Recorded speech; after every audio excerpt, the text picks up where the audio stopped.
No momento que a gente traz talvez um dos desdobramentos mais aguardados dos últimos tempos, nessa que é uma das maiores fraudes do capitalismo brasileiro recente, porque o ex-CEO das lojas americanas, Miguel Gutiérrez, acusado de comandar as fraudes, foi preso em Madrid, capital da Espanha. Miguel tem cidadania espanhola e era alvo de um mandado de busca pela Interpol.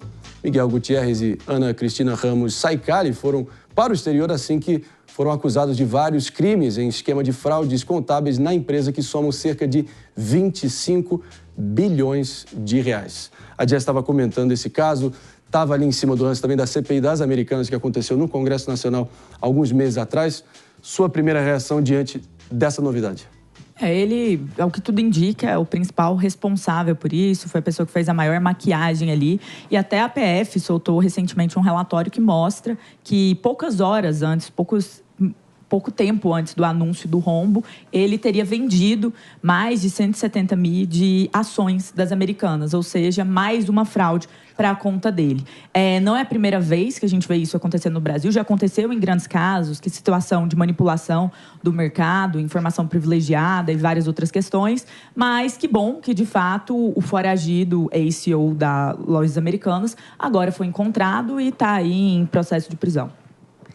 A gente tem nesse exato momento o apresentador do Jovem Pan Business, o Bruno Meyer, está aqui com a gente. Podemos já trazê-lo para a discussão? Tudo bem, Brunão? Como é que você está? Bom dia. Fala, Marinho. Bom dia a você, bom dia, Palumbo, bom dia, Mano, bom dia, Pepe e bom dia, Jess, que eu não conheço ainda, e bom dia a todos que nos acompanham aqui no Morning Show. Prazer estar com vocês aqui. Bruno, não tem ninguém mais qualificado do que você nessa emissora para ter um raio-x preciso aí sobre todos os meandros e os bastidores do capitalismo brasileiro, do empresariado. E, pelo visto, os investidores das Americanas e também o conselho da empresa foram mais iludidos, né, do que abelha chegando perto em flor de plástico. O que você achou? Olha, Marinho, tudo isso que está acontecendo, inclusive essa notícia de agora, né, que o ex-CEO Miguel Gutiérrez foi preso em Madrid, de certa forma, tudo isso era esperado pelo mercado.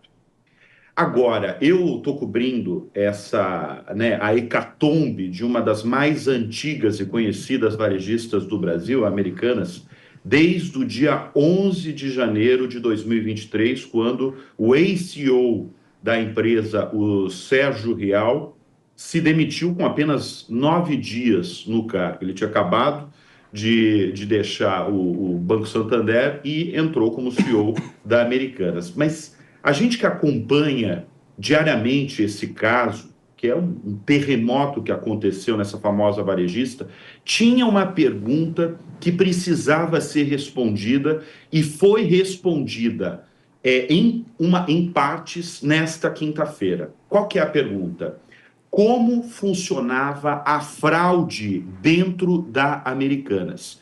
Quem responde isso foi a Polícia Federal. Segundo os dados coletados pela Polícia Federal, a ex-diretoria da Americanas, chefiada por Miguel Gutiérrez, não só sabia de tudo o que acontecia ali, mas falava abertamente sobre as fraudes contábeis que aconteciam dentro da varejista.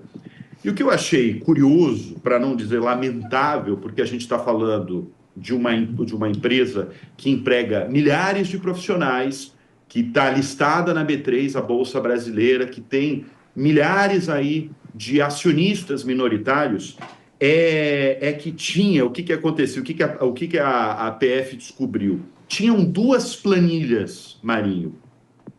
Uma planilha era a planilha com os dados reais, que era para consumo interno, consumo dos executivos da empresa. E a outra planilha era a planilha com os dados fraudados. E para onde era direcionada essa planilha? Para o mercado financeiro e também para o Conselho de Administração. Por exemplo, inclusive essa planilha tinha um nome que é o dos mais curiosos, que ela se chamava A Vida Como Ela É. Segundo os dados, esse documento, estou com ele aqui, esse documento com a planilha fraudada na verdade, a planilha, na verdade, com o consumo interno, mostravam os dados da Americanas no primeiro trimestre de 2021. Qual que era o dado real? O dado real era de um prejuízo de 209 milhões de reais.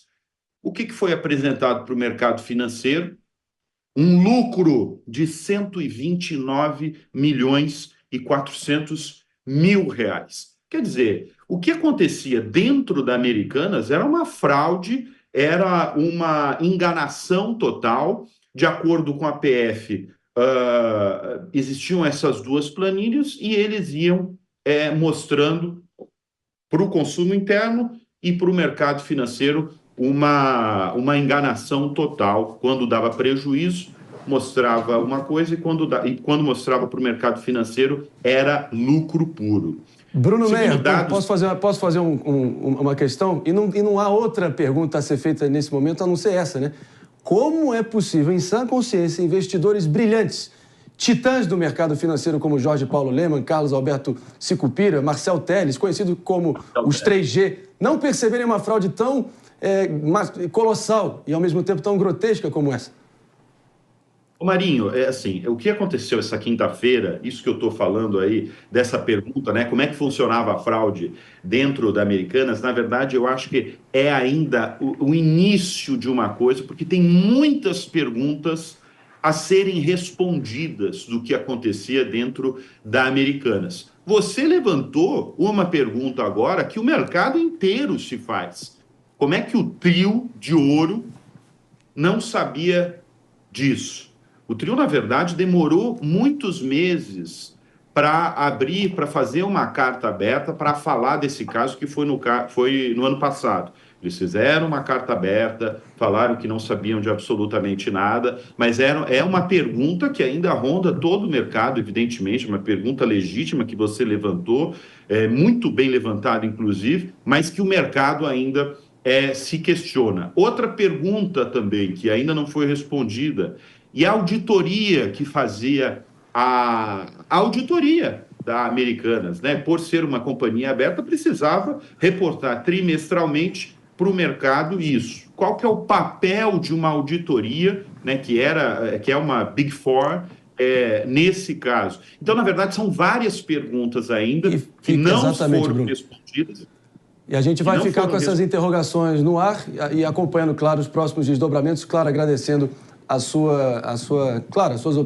os dados, os fatos e, claro, os eventos que aconteceram até a gente chegar a esse momento desse desdobramento da operação da Polícia Federal em solo madrilenho. Obrigado, Bruno. Obrigado, Marinho.